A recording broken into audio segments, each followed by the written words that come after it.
నమస్కారం. మీ విజయ్ కుమార్ గారు. కొన్ని సంఘటనలు వింటున్నప్పుడు పోలీస్ వ్యవస్థలో ఉన్నత అధికార వర్గాలు, అలాగే ఆయా హయ్యర్ అఫీషియల్స్ కార్యాలయాల్లో ఉండేటువంటి ఉద్యోగులు వ్యవహరించేటటువంటి తీరు తీవ్ర ఆక్షేపణీయం, అవినీతిమయంతో కూడుకుని ఉంటారు. ఆలోచన శూన్యత్వం ఉంటారు.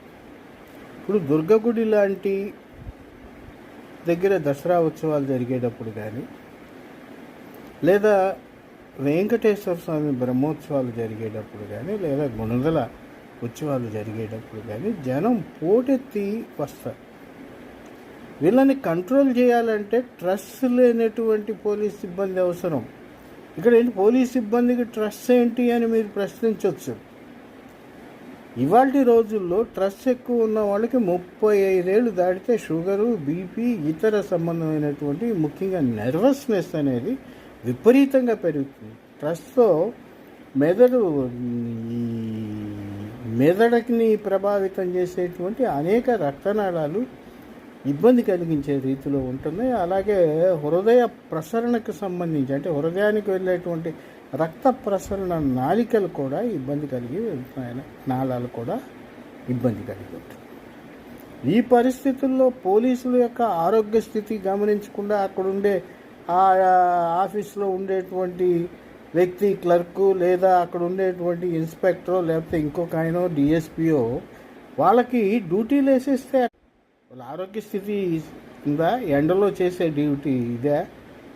ఏ పరిస్థితుల్లో రక్తపోటు ఇంక్రీజ్ అవుతుంది? ఒకవేళ షుగర్ ఉంటే ఎలా ఉంటుంది? అందుకని 50 దాటి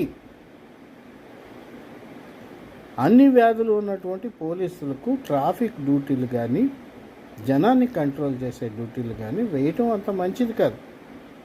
ఇది చూస్తున్నాం మనం. ఎక్కడ గుడి డ్యూటీలు పడినా, ఎక్కడ కంట్రోల్ డ్యూటీలు పడినా, ఎక్కడ పడినా ఆ ఏఆర్లో ముసలి అనను కానీ, ఎందుకంటే వాళ్ళ జీవితాంతం యంగ్గా ఉండాలనే ప్రయత్నిస్తారు.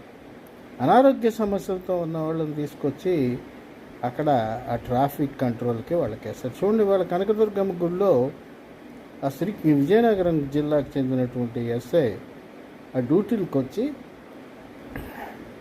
ఆ ట్రెస్ట్ భరించలేక, శ్రీనివాసరావు అనుకుంటా ఆయన, బాత్రూమ్కి వెళ్ళి గుండెపోటు వచ్చి చనిపోయాడు. ఎప్పటికో కానీ ఆయన గుర్తించలేదు ఆసుపత్రిని. సో పోలీసు డ్యూటీలు వేసేటప్పుడు కూడా మానవతావాదంతో వ్యవహరించాలి. మానవత్వం లేకుండా ఉంటే అలాగా. పోలీసులు మనుషులే. మనం ఎండగడతాం వాళ్ళ దుర్మార్గతని, వాళ్ళ యొక్క బానిసత్వం.